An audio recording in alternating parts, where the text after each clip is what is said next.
Hi everybody, my name is Jin Ben and welcome to iHome Church. We hope that everybody is enjoying the Thanksgiving holidays, and it's a wonderful time to really think about the meaning of giving thanks in our lives. And so I would like to speak on the topic of living gratitude. I think when most of us think about or look forward to Thanksgiving holidays, of course, the first thing on the list is food, turkey dinners and stuffing and ham and gravy and all the wonderful assortment of desserts that the kiddies look forward to.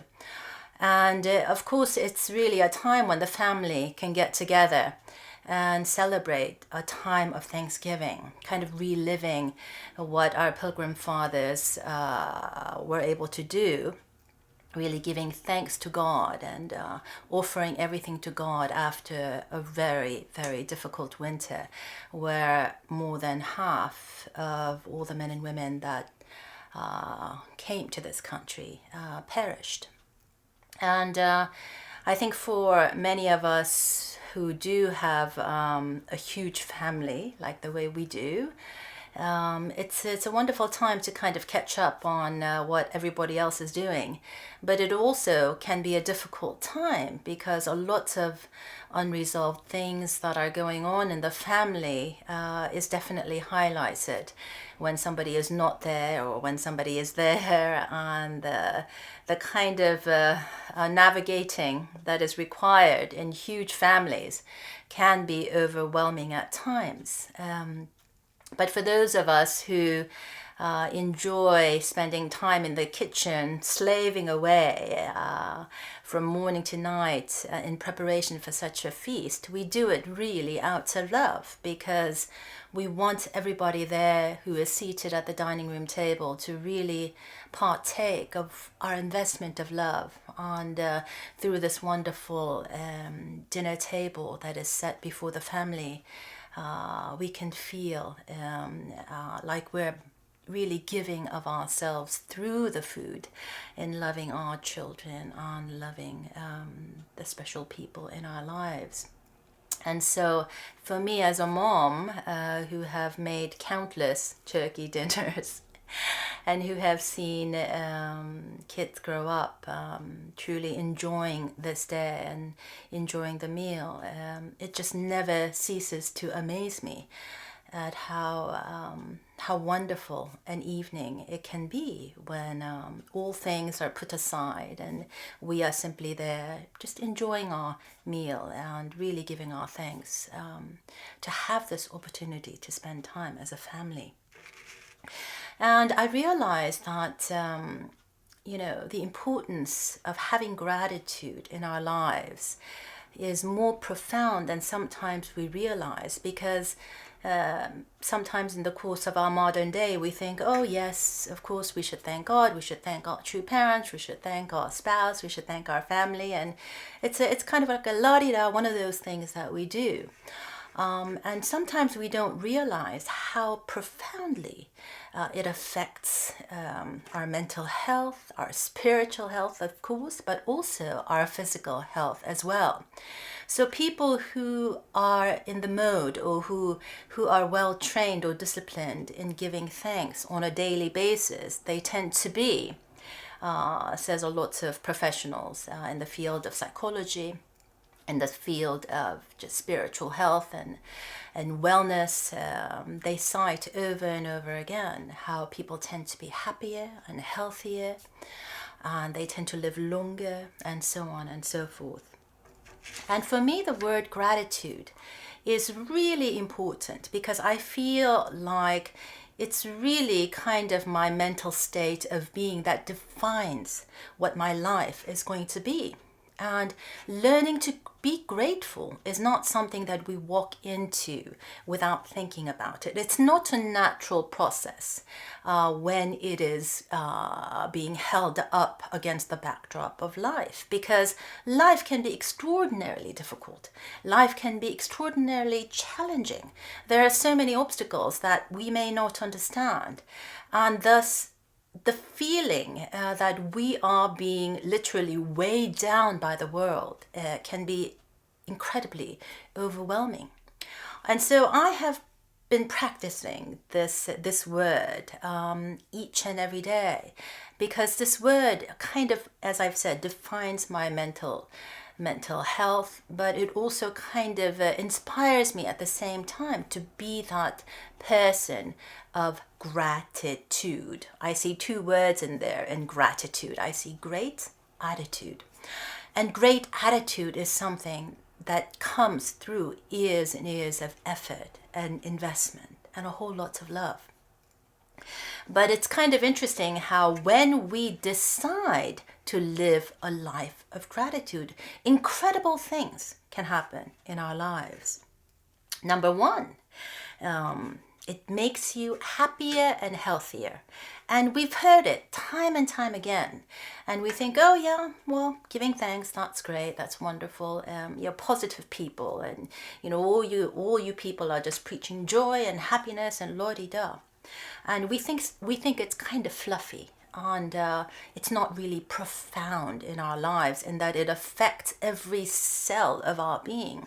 But the interesting thing is that gratitude does, says Dr. Murali Doreswani of the Duke University Medical Center. She has studied the effect of gratitude in hundreds and hundreds of people. And she says that the expression of gratitude leads to measurable effects on body and brain systems. Not only does it reduce stress hormones, not only does it help you counteract heart diseases and different diseases, not only does it increase immune efficiency. It's just, she lists a whole array of all the positive effects that it profoundly has on our physical well-being.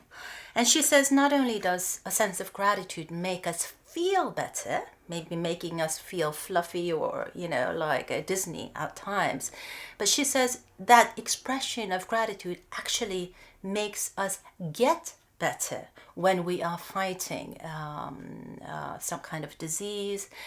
People who tend to live a life of gratitude overcome diseases much more fast and quick than somebody who may not be so positively oriented. And thus there is this incredible feeling of joy and vitality, mental clarity.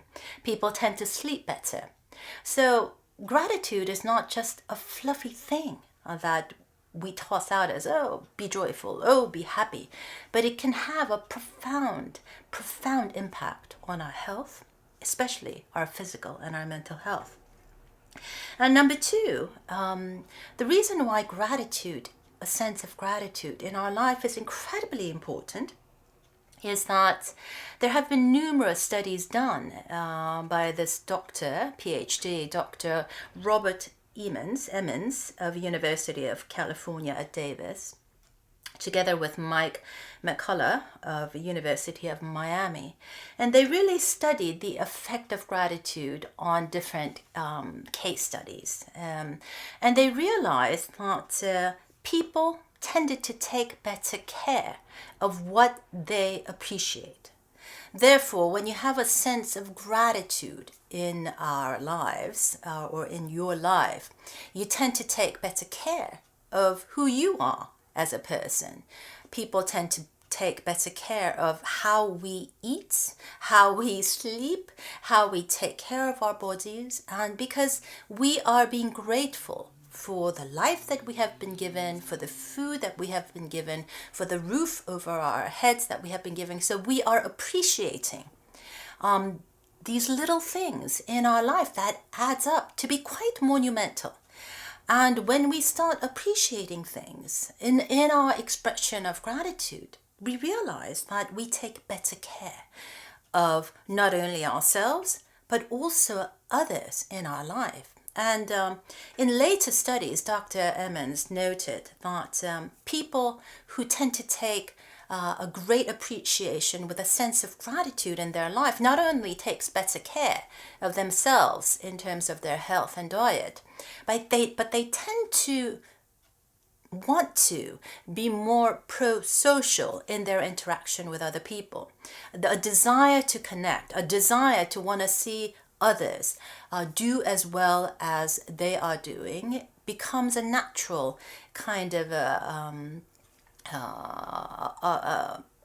action that follows in their from their desire to want to appreciate their life. And the incredible thing about this study is that you realize that when you're talking about pro-social motivations, and these can be kind of brought about by daily practicing the appreciation or the gratitude in our lives, a neuropsychologist, Rick Hansen, noted that what we are doing with daily practicing of gratitude is really forming new neural networks in our brain that affects our behavior.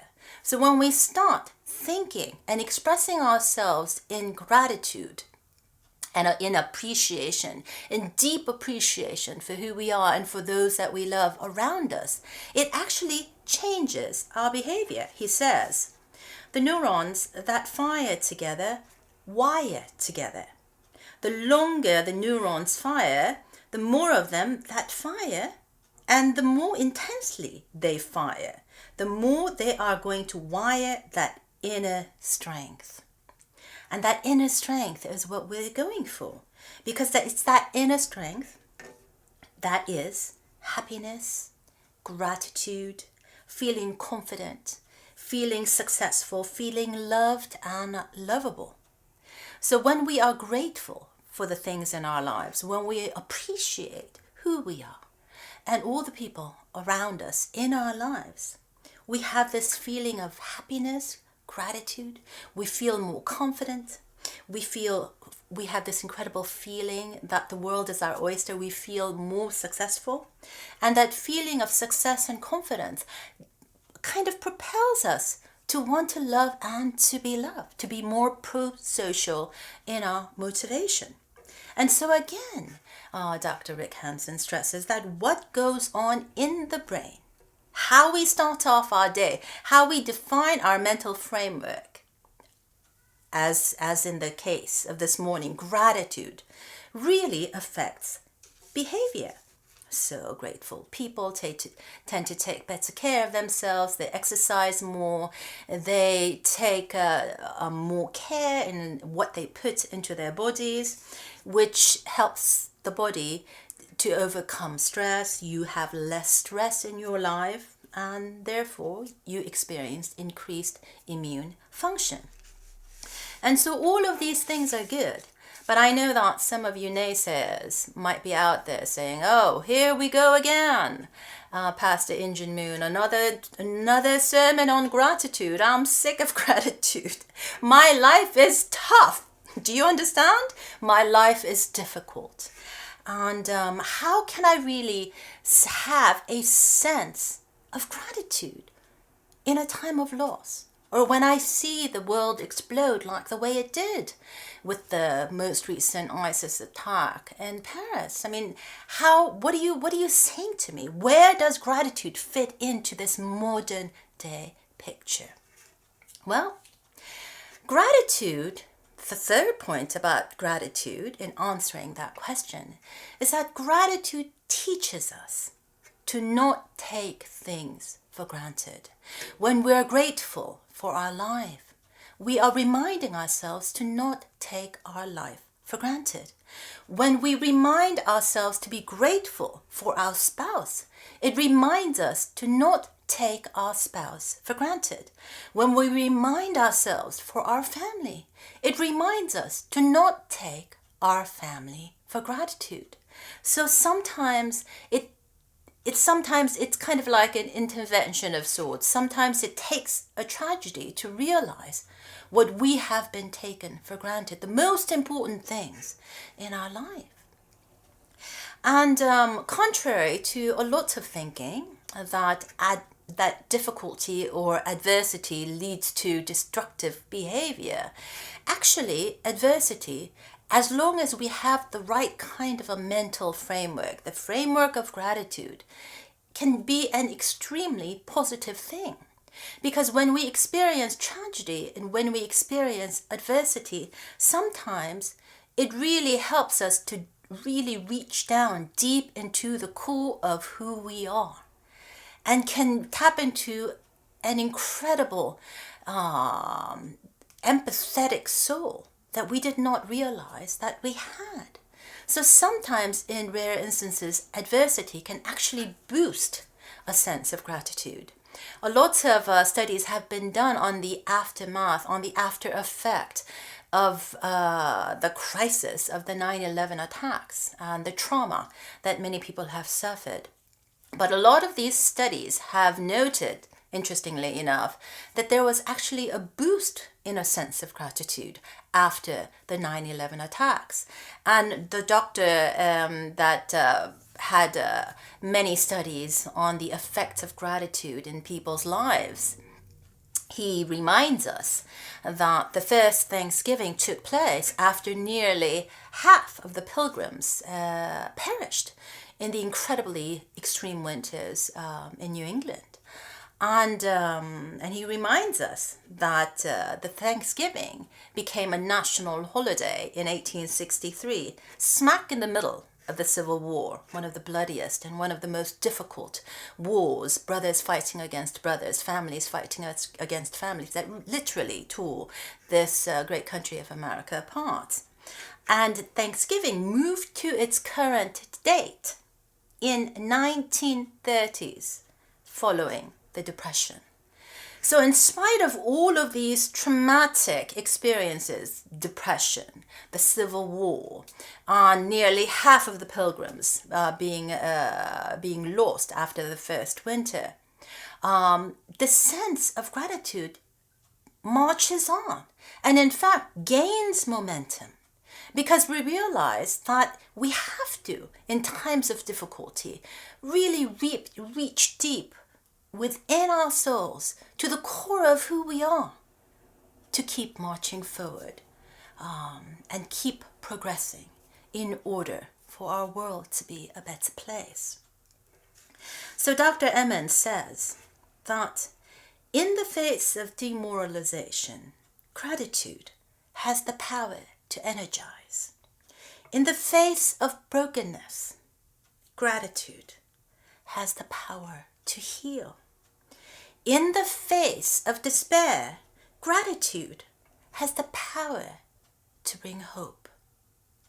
And I think for a lot of us in the unificationist community, we can really, really relate to what Dr. Emmons is saying, because we have experienced and are experiencing these three phases of demoralization, brokenness, and despair in our community.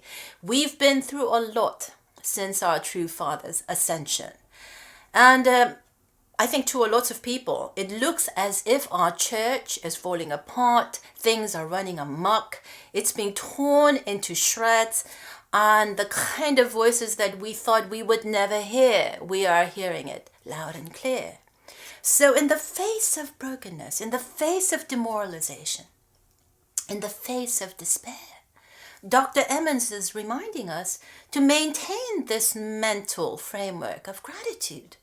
Because even when we are looking at these faces squarely in the eye, gratitude has the power to energize us, to heal us, and to give us hope.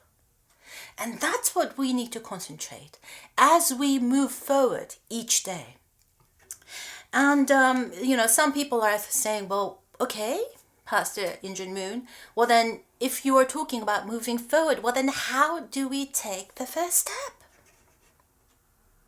Well, we take that first step by deciding to be grateful, to live a life, to be that representation of living gratitude, and start our day simply enough with a thank you to our Heavenly Father and Mother, to our true parents, to our loved ones, and simply at the end of the day with a thank you to our Heavenly Father and Mother, to our true parents, and to the people that we love. So that we define our life from morning to night with a sense of gratitude. And no matter what happens in the course of the day, we know we're going to end it with gratitude, and we're going to start the next morning with a sense of gratitude, like a clean slate, turning over your journal page to look at this fresh journal, reminding ourselves, what are we going to write? What is the story of the day going to be? From morning to night, morning to night.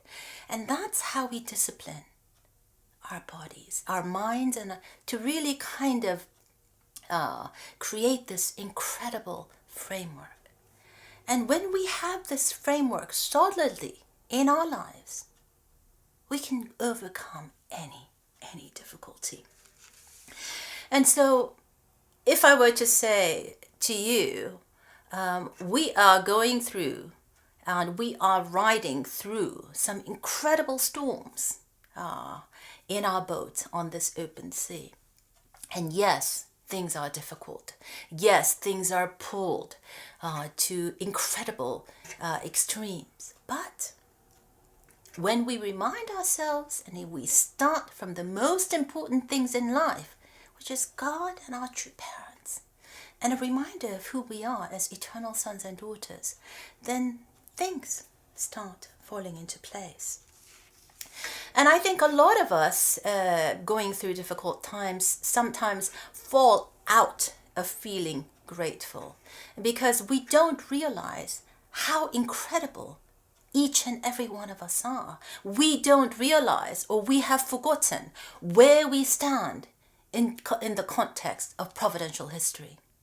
You know, we have been waiting. The world has been waiting for the second coming. The world has been waiting for true parents. And here they are. We are living, we are walking, we are working with them on a daily basis. But sometimes we have forgotten how important they are, or how important we are in relation to our true parents and in relation to the work that needs to be done. So instead of forgetting, we have to be wide awake. We have to be on guard. We have to be watchful. And these were the words that Jesus asked of his disciples when he went to pray in the Garden of Gethsemane. I'm sure in the minds of the disciples, everything is falling apart, and Jesus is talking about not being with them for much longer, and they can feel that they're coming to some kind of a finale. And here is Jesus really praying to God. Is there another way? Not because he was afraid of dying on the cross, but he knew he came with a different messianic purpose. He was to find a wife, he was to become the true parents, and he was to be that original olive branch that the world can graft onto, receiving this incredible gift of blessing. Jesus knew that was the purpose, why he was born. But he was also facing the reality of the people, the Israelites, not understanding who he was. He was witnessing and experiencing the reality of the disciples not understanding the appointed hour or the reckoning hour, the time when they needed to stand watchful, be on guard, because they are there with the Son of God. And it is their job to attend him and to protect him and to work together with him. But we know all too well in the Garden of Gethsemane, here was Jesus Christ, the Son of God, really praying earnestly from his heart. And what were the disciples doing? The disciples were burdened with grief, says the book of Luke. They could not stay awake. They fell asleep. And Jesus came and woke them up. And their eyelids were heavy with sleep. And Jesus came to wake them up again. Jesus Christ woke them up 3 times. And Jesus realized that he doesn't have one disciple that can be on God, that can stand watch, that can be awake with him at the most crucial hour of his life. Jesus Christ realized that he was all alone.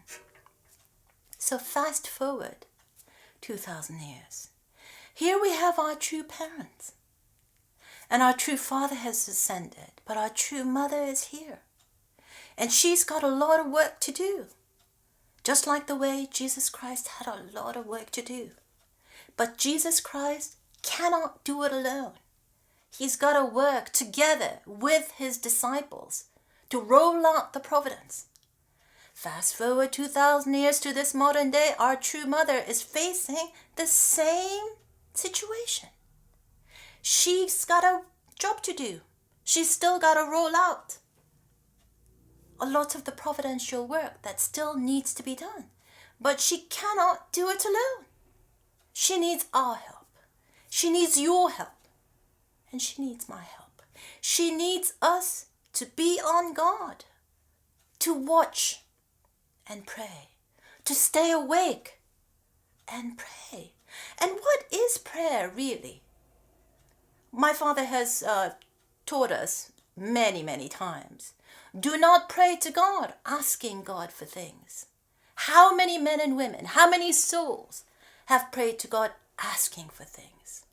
If you were God, wouldn't you want to hear a prayer where your son and a daughter is taking responsibility and saying, how can I help you? When Jesus asks the disciple, stay awake, watch and pray, what Jesus is reminding the disciples to do is to be on guard and to pray, to continue that thankful, that understanding of a gratitude framework that illuminates who Jesus Christ is and that illuminates the significance of every disciple.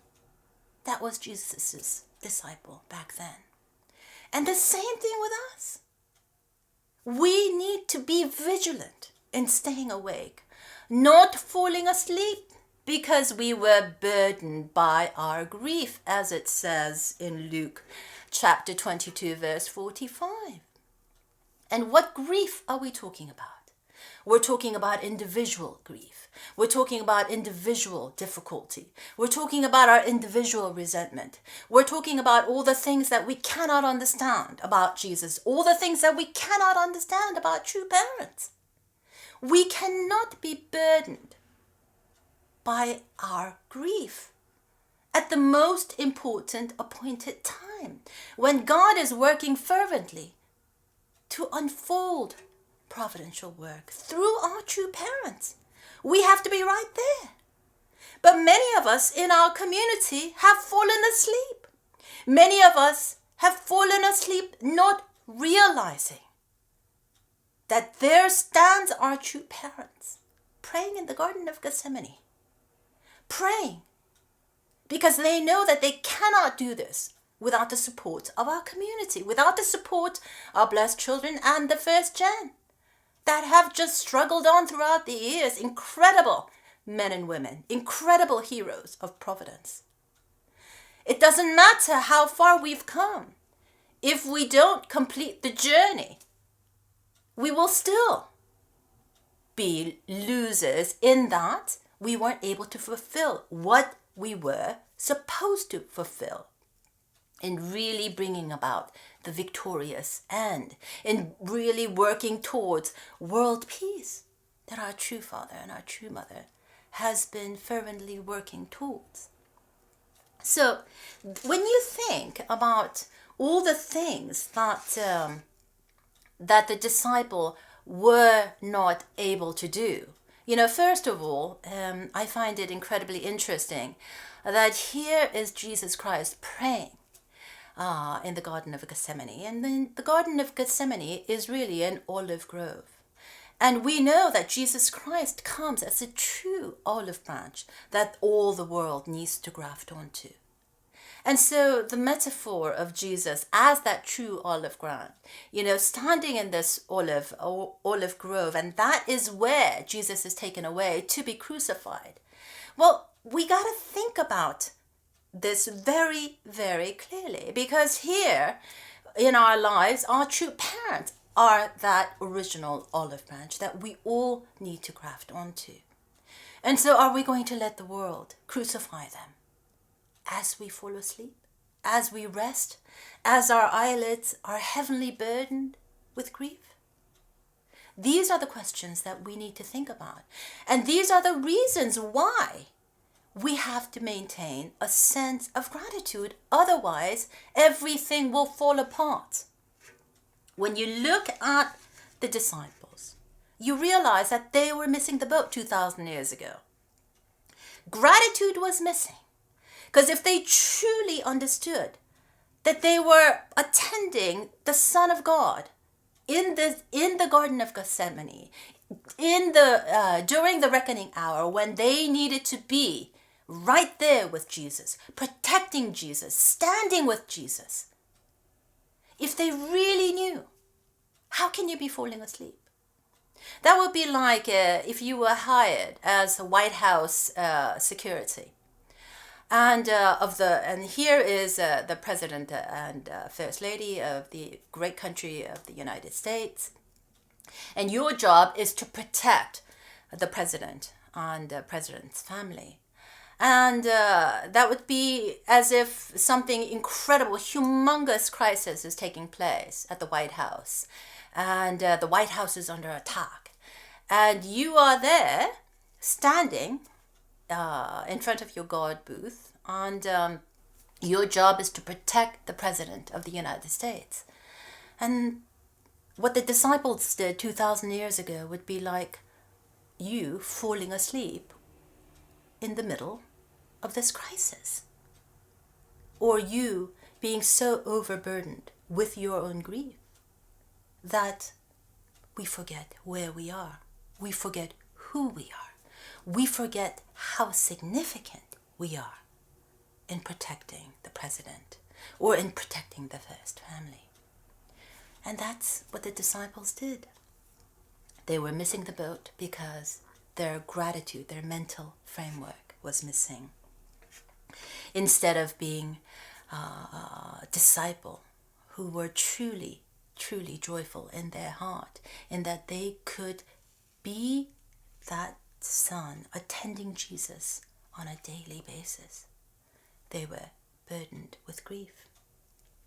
And instead of truly appreciating each moment with Jesus Christ and really kind of taking better care of all the things that go around in the environment of Jesus, they fell asleep and they took their rest. And instead of really kind of being the protector, being the supporter, being the nurturer of the Son of God at this difficult time, the disciples simply took Jesus for granted, or maybe took God for granted, thinking that somehow somebody will solve it. Yeah, maybe one of Jesus's miracles will solve it, or God will intervene and everything will be solved. And but I am so burdened with grief, I'm just gonna sleep it off. It's almost as if the disciples were these depressed people, and they didn't know how to deal with their own grief. They didn't really know how to deal with what was taking place, everything falling apart. And we know that sometimes what human beings do when they're faced with an incredible crisis, incredible difficulty, we simply want to sleep it off. And that's what the disciples were doing. So if we understand that we are kind of in a very similar situation like the disciples 2,000 years ago, And we understand that this time we got to do it right. We got to do better than what the Jesus disciples could not do. Then we realize the importance of staying awake, being on guard, and really living a life of prayer each and every moment of our lives. And we realize that we have to learn or remind ourselves to appreciate all the things that were good. So when you study Dr. Emmons' research, he was asking the happy group. He had the happy group and the hassled group and the neutral group. And he was asking the happy group, write a list of all the things that makes you feel gratitude. And then he asked the hassled group, write down all the things that annoy you or hassle you in the course of a week. And on the neutral group, he said, write all the things that you experience during the course of the week. But he didn't specify whether they should write a list of positive things or things that they considered to be hassling. And at the end of the study, he realized that the happy group, the gratitude group, tended to be 25% happier than the hassled group. And they tended to be healthier in that they took more proactive measures to, for instance, exercise more than the hassled group. And so there is a positive and a real tangible result in being grateful and happy. And that's what we need to kind of latch on to right now during these difficult times. Because when we think about so many things that are wrong with our community, all the things that hassle us about our community, the list is an endless abyss. That many times we don't even bother to want to make a list of all the good things about our community. But when we start deciding to live a life of gratitude and actually make simple lists each and every day of all the things that we feel grateful for, we realize that that list grows on and on and on. The more grateful we are, the more things that we find grateful in our lives that many times we took for granted. So the incredible thing about 2020 is that it reminds us that 2020 is a time when we will be able to see clearly. We will put on our true love glasses and we will be able to see where the world needs to go. But in order to get there, during this time of tumultuous upheaval, during this time of many voices speaking out against different things and against different people, we have to maintain a sense of inner calm, inner peace. And that can only come when we can build and reinforce and practice this sense or this mental understanding or this great attitude called gratitude. So in the spirit of Thanksgiving, in the spirit of giving thanks during this week, I truly hope that the sermon can be a reminder that gratitude is one of the most important decisions that we can make in our life of faith. Not only will it make you happier and healthier, but it will help you to appreciate things that many times we do not appreciate. And it will teach us and remind us not to take things for granted. And it may seem like such a simple thing, but starting with saying thank you at the beginning of the day and at the end of the day can incredibly impact your life in more profound ways than we initially thought. I know that every day when I go through my list of thanks gets longer and it keeps on growing.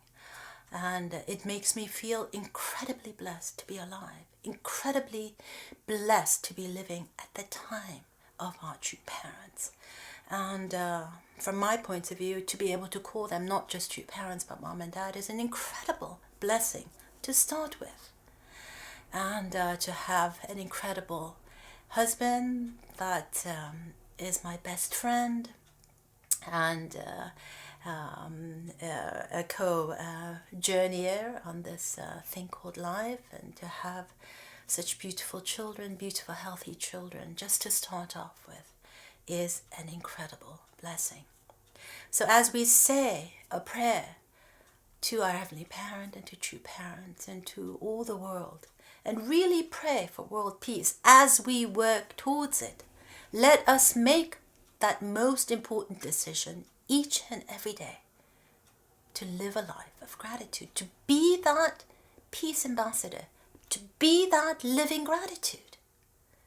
And one day at a time, you and I will see our lives change in incredible ways. So brothers and sisters, please have faith, please have hope, and please be energized knowing that God and true parents are with us each and every day of our lives. So God bless and take care. If you have any questions and comments, please leave them below the video or go to ingenuine.com and use the contact form. And don't forget to subscribe to our email list. And for those of you who want to contribute to our work here at iHome Church, just click on the donate button. Thank you so much. Bye-bye.